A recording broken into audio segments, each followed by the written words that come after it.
എല്ലാവർക്കും സുഖമാണെന്ന് വിശ്വസിക്കുന്നു. നമ്മുടെ തദ്ദേശ സ്ഥാപനങ്ങളിൽ പ്രത്യേകിച്ച് പഞ്ചായത്ത്, ബ്ലോക്ക് പഞ്ചായത്ത്, ജില്ലാ പഞ്ചായത്ത്, മുനിസിപ്പാലിറ്റി ഇവിടങ്ങളിലെല്ലാം ഭരണങ്ങൾ മാറി, ചില ഭരണങ്ങൾ തുടരുന്നു. എന്തായാലും മെമ്പർമാർ മാറിയിട്ടുണ്ടാകും, കൗൺസിലർമാർ മാറിയിട്ടുണ്ടാകും. കഴിഞ്ഞ തവണ നിങ്ങൾക്ക് എന്തെല്ലാം ലഭിച്ചു? പദ്ധതികൾ നിരവധിയുണ്ട്. നിങ്ങൾക്ക് എന്തെല്ലാം കിട്ടി? ഓരോ വ്യക്തികൾക്കും വ്യക്തിഗത ആനുകൂല്യങ്ങളും ഗ്രൂപ്പായിട്ടുള്ള ആനുകൂല്യങ്ങളുമുണ്ട്. ഇത്തരം പദ്ധതികളിൽ എന്തെല്ലാം ഉണ്ട് എന്ന് അറിയുന്നതിന് വേണ്ടി, അതായത് ഗ്രാമപഞ്ചായത്തുകളിൽ വാർഡ് തലങ്ങളിൽ നടക്കുന്ന ഗ്രാമസഭകൾ ഇപ്പോൾ നടന്നുകൊണ്ടിരിക്കുകയാണ്. ഇത് നിങ്ങൾ അറിഞ്ഞിട്ടുണ്ടാകും, അല്ലെങ്കിൽ നിങ്ങൾക്ക് അതിന് അറിയിപ്പ് ലഭിച്ചിട്ടുണ്ടാകും.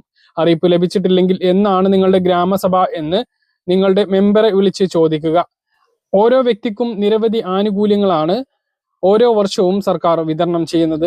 എല്ലാ വർഷവും ഏപ്രിൽ 1 മുതൽ മാർച്ച് 31 വരെയുള്ള കാലയളവിൽ പഞ്ചായത്തുകളിൽ നടക്കുന്ന വികസന പ്രവർത്തനങ്ങളെക്കുറിച്ച് കൃത്യമായ വിവരങ്ങൾക്ക് നിങ്ങളുടെ ഗ്രാമസഭയിൽ നിർബന്ധമായും പങ്കെടുക്കേണ്ടതുണ്ട്. കൃഷി, പാർപ്പിടം, റോഡ് നിർമ്മാണം, കുടിവെള്ളം, വനിതാ ക്ഷേമം, SC/ST വിഭാഗങ്ങൾക്കുള്ള പ്രത്യേക പദ്ധതികൾ, വാർദ്ധക്യത്തിലെത്തിയിട്ടുള്ള ആളുകൾക്കുള്ള നിരവധി സഹായ പദ്ധതികൾ, ഭിന്നശേഷിക്കാരായിട്ടുള്ള ആളുകൾക്കുള്ള നിരവധി പദ്ധതികൾ, കോഴി, ആട്, മറ്റ് മൃഗങ്ങൾ, അവക്കുള്ള കൂടുകൾ, ഇവയെല്ലാം ലഭിക്കുന്ന പദ്ധതികളെല്ലാം നമ്മുടെ തദ്ദേശ സ്ഥാപനങ്ങളിലൂടെ ഉണ്ട്. ഇപ്പോൾ പുതിയ ഭരണസമിതി അധികാരത്തിൽ വന്നപ്പോൾ നിങ്ങൾക്ക് മുമ്പ് കിട്ടിയിട്ടുണ്ടോ, കിട്ടിയിട്ടില്ലേ, അതൊന്നും ഒരു വിഷയമല്ല. നിങ്ങൾക്ക് ഇനിയും ആനുകൂല്യങ്ങൾ ലഭിക്കുന്നതിന് വേണ്ടി, അല്ലെങ്കിൽ നഷ്ടപ്പെടാതിരിക്കുന്നതിന് വേണ്ടി ഈ വീഡിയോ മുഴുവനായിട്ട് നിങ്ങൾ കാണുക.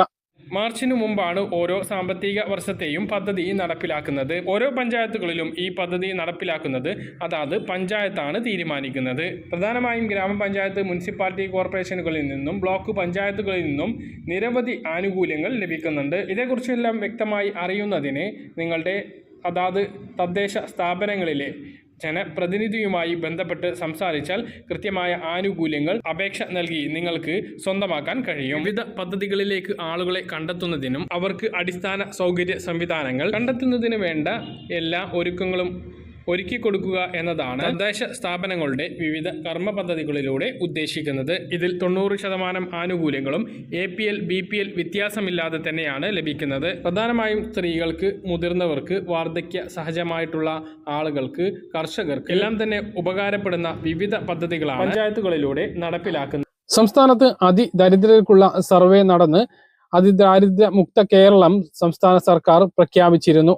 ഇതേ രീതിയിൽ തന്നെ വ്യക്തിഗത ആനുകൂല്യങ്ങൾക്ക് വേണ്ടി വ്യക്തിഗത ഗുണഭോക്തൃ ലിസ്റ്റ് പ്രകാരം വിവിധ ക്ഷേമ പദ്ധതികളിലേക്ക് അർഹരായിട്ടുള്ള ആളുകളെ കണ്ടെത്തുകയും ബജറ്റിൽ വകയിരുത്തിയിട്ടുള്ള തുക അനുസരിച്ച് അവർക്ക് ധനസഹായം വിതരണം ചെയ്യുകയും ചെയ്യും. നിങ്ങളുടെ പഞ്ചായത്തുകളിലൂടെ ഏകദേശം 11ഓളം വിഭാഗങ്ങളിലായി വിവിധ തരത്തിലുള്ള ധനസഹായങ്ങൾ വിതരണം ചെയ്യുന്നുണ്ട്.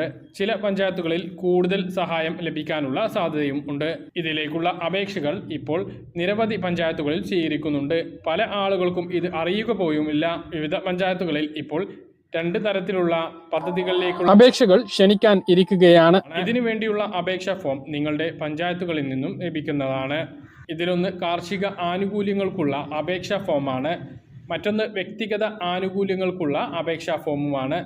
2ൽ കൂടി ഏകദേശം 11ഓളം വിഭാഗങ്ങളിലേക്കാണ് അപേക്ഷ ക്ഷണിച്ചിട്ടുള്ളത്. ഈ 11 വിഭാഗങ്ങളിൽ നിന്നും നിങ്ങളുടെ അർഹതാ മാനദണ്ഡം അനുസരിച്ച് നിങ്ങൾക്ക് ഏത് പദ്ധതിയിലേക്കാണോ അപേക്ഷിക്കേണ്ടത് എന്നുള്ളത് തിരഞ്ഞെടുക്കാവുന്നതാണ്. ആനുകൂല്യങ്ങൾ പറയുകയാണെങ്കിൽ കറവ പശുക്കൾക്ക് കാലിത്തീറ്റ എത്തിക്കുന്നതിനുള്ള സഹായം, വനിതകൾക്ക് ആട് വളർത്തുന്നതിനുള്ള ധനസഹായം, പശു വളർത്തൽ, പോത്ത് വളർത്തൽ, പശുത്തൊഴുത്ത്, ആട്ടിൻകൂട്, കോഴിക്കൂട് എന്നിങ്ങനെ നിരവധി പദ്ധതികളിലേക്ക് പഞ്ചായത്ത്, ബ്ലോക്ക് പഞ്ചായത്തുകളിലൂടെ അപേക്ഷിക്കാവുന്നതാണ്. വാർഷിക വരുമാനം 5 ലക്ഷത്തിന് താഴെയുള്ളവർക്ക് അപേക്ഷ സമർപ്പിക്കാവുന്നതാണ്. അടുത്തത് വൃദ്ധരായിട്ടുള്ള ആളുകൾക്ക് കട്ടിൽ ലഭ്യമാക്കുന്ന പദ്ധതിയാണ്. അത് 60 വയസ്സ് കഴിഞ്ഞിട്ടുള്ള ആളുകൾക്കാണ് ലഭ്യമാകുക. ഇനി പ്രത്യേക പരിഗണന അർഹിക്കുന്ന വിദ്യാർത്ഥികൾക്ക് തദ്ദേശ സ്ഥാപനങ്ങൾ വഴി സ്കോളർഷിപ്പും ലഭ്യമാകുന്നതാണ്. വരുമാന പരിധി 2 ലക്ഷം രൂപയിൽ കുറവാണ് എങ്കിൽ വീട് പുതുക്കി പണിയുന്നതിനുള്ള ധനസഹായം ലഭ്യമാകും.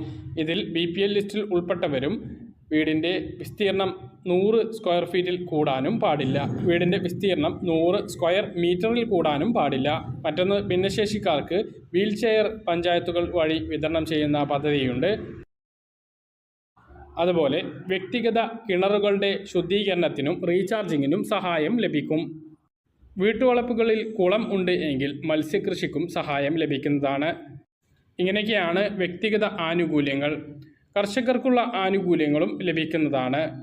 നെൽകർഷകർക്കുള്ള സഹായം, കാർഷിക ആവശ്യത്തിനുള്ള പമ്പ് സെറ്റ് വാങ്ങുന്നതിനുള്ള ധനസഹായം, സുഭിക്ഷ കേരളം പദ്ധതി പ്രകാരം മട്ടുപ്പാവിൽ പച്ചക്കറി കൃഷി ചെയ്യുന്നതിന് വനിതകൾക്ക് സഹായം ലഭ്യമാവുന്നതാണ്. ഇടവിള കൃഷിക്ക് പ്രോത്സാഹനമായിട്ട് ധനസഹായം നൽകുന്നുണ്ട്. അതോടൊപ്പം വിവിധ ഇനം ഫലവൃക്ഷ തൈകളുടെ വിതരണവും നടക്കുന്നുണ്ട്. തെങ്ങ് കൃഷിക്ക് ജൈവവളം ലഭിക്കുന്നതാണ്. വനിതകൾക്കും JNG ഗ്രൂപ്പുകൾക്കും കൃഷിക്കും കുരുമുളക് കൃഷിക്കുമെല്ലാം ധനസഹായം ലഭ്യമാവുന്നതാണ്. അപേക്ഷയോടൊപ്പം നിങ്ങളുടെ റേഷൻ കാർഡിൻ്റെ കോപ്പി, നികുതി രസീറ്റ് കോപ്പി, ബാങ്ക് പാസ്ബുക്ക്, മറ്റ് വിശദാംശങ്ങൾ എന്നിവ നൽകേണ്ടതാണ്. പദ്ധതിയുമായി ബന്ധപ്പെട്ട് എന്തെങ്കിലും ആക്ഷേപങ്ങൾ ഉണ്ട് എങ്കിൽ അതാത് പഞ്ചായത്തുകളിൽ നിങ്ങൾക്ക് അറിയിക്കാവുന്നതാണ്. അപേക്ഷ നൽകി ഈ പദ്ധതിയിലെ ഗുണഭോക്തൃ ലിസ്റ്റ് അന്തിമമായി പഞ്ചായത്ത് പ്രസിദ്ധീകരിക്കുന്നതായിരിക്കും. ഓരോ പഞ്ചായത്തിലും ഈ പറഞ്ഞ പദ്ധതികളിൽ നേരിയ വ്യത്യാസങ്ങൾ വന്നിരിക്കും. അതായത് പഞ്ചായത്താണ് എന്ത് പദ്ധതികളിലാണ് നടപ്പിലാക്കേണ്ടത് എന്ന് തീരുമാനിക്കുന്നത്. അതാത് പ്രദേശങ്ങളിലെ സാഹചര്യങ്ങൾ കൂടി കണക്കിലെടുത്താണ് ആ ഒരു തീരുമാനം എടുക്കുന്നത്. പദ്ധതിയുടെ വിശദാംശങ്ങൾ അറിയുന്നതിന് വേണ്ടി നിങ്ങളുടെ പഞ്ചായത്തിലോ അല്ലെങ്കിൽ വാർഡ് മെമ്പറെയോ കണ്ട് സംസാരിക്കുക. പറഞ്ഞ കാര്യങ്ങൾ കൃത്യമായിട്ട് മനസ്സിലാണെന്ന് കരുതുന്നു. ഇതുപോലെ ഇൻഫർമേഷൻ ലഭിക്കാൻ ചാനൽ സബ്സ്ക്രൈബ് ചെയ്യുക, ബെൽ ഐക്കൺ എനേബിൾ ചെയ്ത് വെക്കുക. മറ്റൊരു വീഡിയോ കാണാം. ദൂരേക്ക്.